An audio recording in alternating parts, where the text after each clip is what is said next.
هموطنان عزیز، خرد و بزرگ مردم شریف تاجیکستان و کل هموطنان برون مرزی مان را با افتخار جشن نوروز بین المللی صمیمانه تبریک میگویم.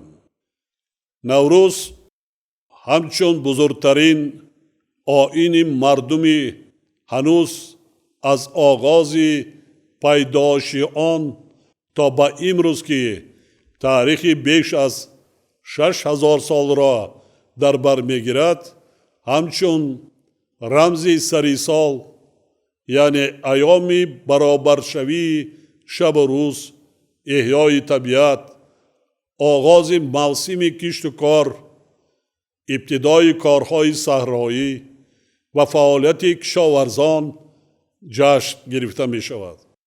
همچنین جشن نوروز برای ما تاجیکان که میراثبران مستقیم تمدن باستانی آریایی می باشیم، از قدیم تا امروز یک پدیده بسیار قوی هویت ساز، یکی از رکنهای مهم خودشناسی و خودآگاهی، عنصر جدای ناپذیر فرهنگ ملی و جزئی برجسته جهان بینی و جهان شناسی به شمار می رود. منطق و فلسفه و ماهیت و حکمت نوروز از دانش و خرد، مهر و محبت، صلح و ثبات و شادی و نشاط عبارت بوده. در طول هزار سالها برای مردم ما همچون عامل هستی ساز و متحد کننده خدمت کرده است. زیرا این جشن به قلب خرد و بزرگ سرور و شادی می بخشد. تمام افراد جامعه را سرجم می سازد و کل مردم را با دوستی و صمیمیت و مهر و محبت انسانی نسبت به همدیگر فرا می‌خواند.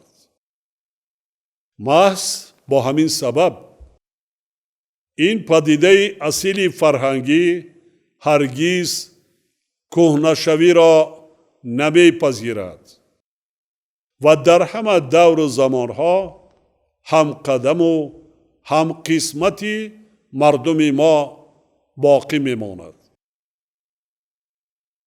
هرچند که در دوره‌های گوناگون تاریخ تشکل خود این جشن تحت تأثیر مانع و محدودیت‌های زیاد قرار گرفته است، ولی بنابر اصالت طبیعی، ارزش و اهمیت جاودانه مردمی و فلسفه نیرومند داشتنش زنده و پاینده مانده تا زمان ما رسیده است. در جهان بینی یگان ما نوروز تجسم پیروزی نور بر ظلمات، گرمی بر سردی و خوبی بر بدی می باشد و طبیعی است که چنین سنت پرارزش طبیعی و انسان دوستانه و خیرخواهانه به هیچ گونه محدودیت تابع نمی گردد. قابل ذکر است که حوزه تمدنی نوروز در طول تاریخ دور و دراز موجودیت آن قلمرو منطقه‌های مختلف را فرا گرفته، فرهنگ خلق و ملت‌های گوناگون عالم را رنگارنگ و غنی گردانیده است و بیهوده نیست که مردم دنیا همدیگر را با عباره زیبای تاجیکی نوروز مبارک تهنیت میگویند.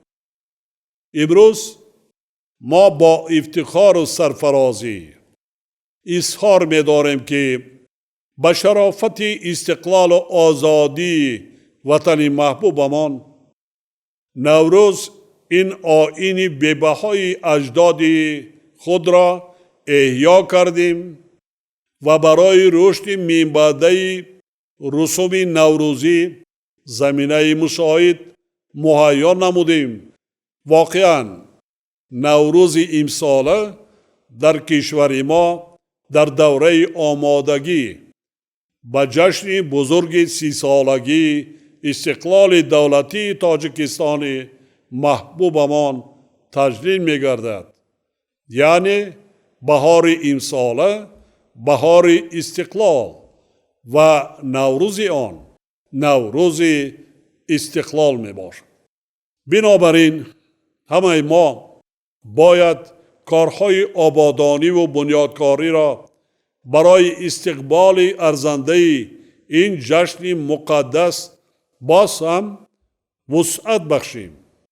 اجرای نیت و نقشه های سازنده امان را تأمین نماییم و شهر و نایه‌های کشور را آباد سازیم. در این سمت خصوصاً صاحبکاران وطن دوست و دیگر شخصان سخاوت پیشه باید بیش از پیش سهم گذارند. کارگاه و کارخانه های استحصالی بنیاد نمایند. اقتدار اقتصادی مملکت را تقویت بخشند و برای هموطنانمان هرچی زیادتر جای کاری تأسیس دهند. در نتیجه تدبیرهای عملی نموده حکومت مملکت و با دستگیری صاحبکاران باننگ و ناموسی ما تنها در 7 سال آخر در کشور بیش از 1 میلیون جای کاری تأسیس داده شده. شماره شهروندانی که به مهاجرت مهنتی می روند 60% کاهش یافت.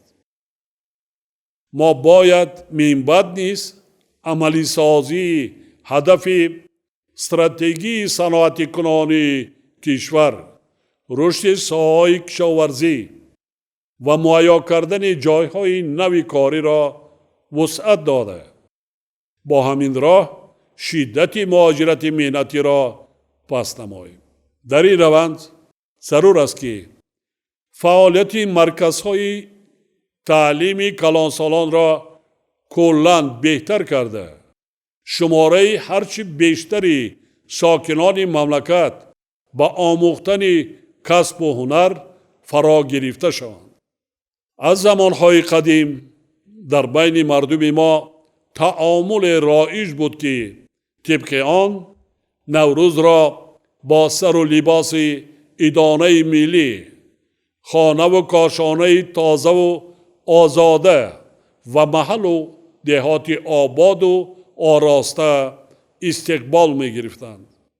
باور دارم که این عنعنه نیک در بین مردم ما مخصوصاً سال جاری یعنی سال واقعاً تاریخی 30مین سالگرد استقلال و آزادی وطنمان گسترش باز هم بیشتر پیدا می کند.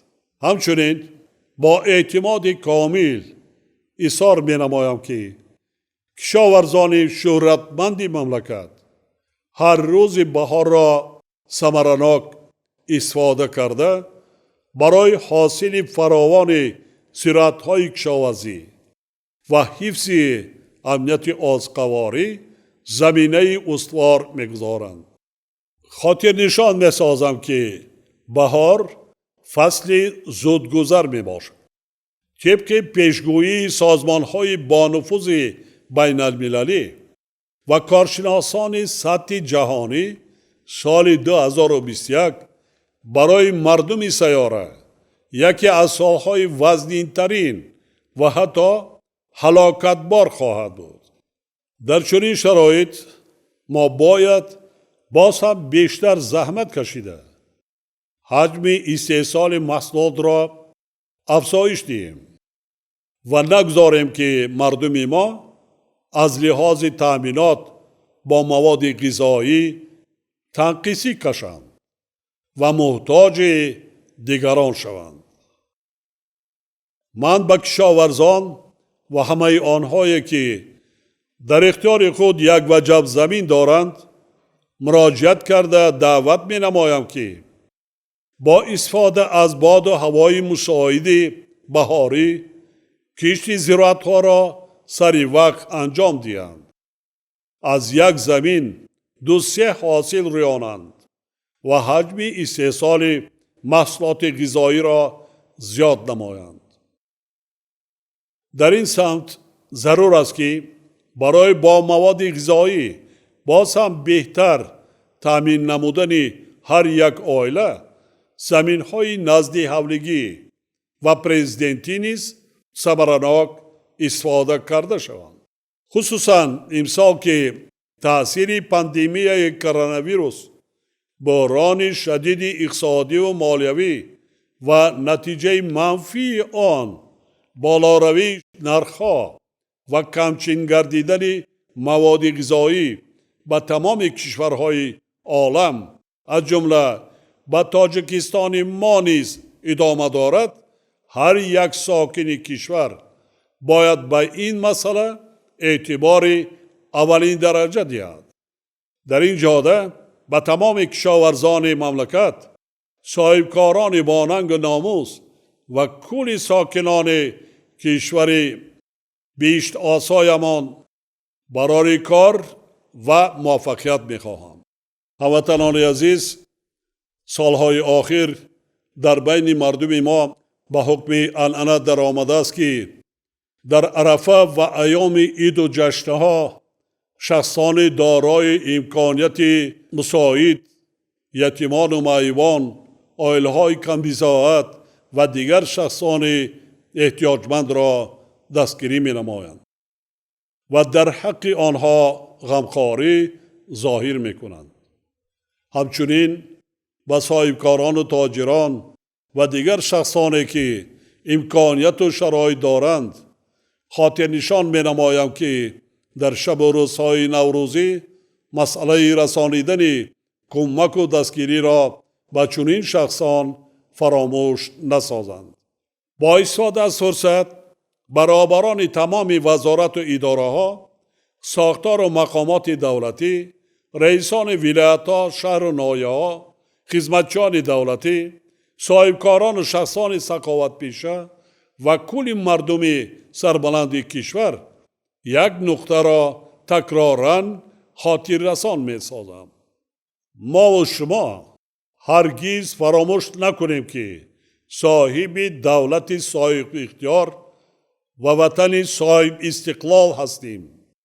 یعنی وطن از ماست و برد و باختش نیز از ماست. پس بیایید همه متحد و سرجمعانه زحمت کشیم، مشکلات اجتماعی خلقمان را برطرف نماییم، سطح و صفت زندگی مردممان را بلند برداریم، وطن محبوبمان را آباد کنیم و آبروی تاجیکستان عزیزمان را در عرصه بین المللی باز هم تحکیم بخشیم.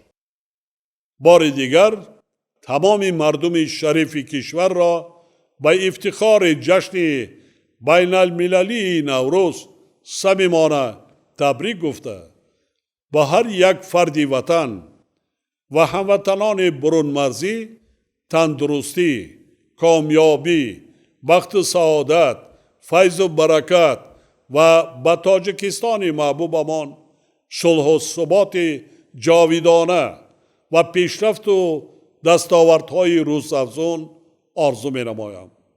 جشن نوروز بین المللی مبارک هموطنان عزیز.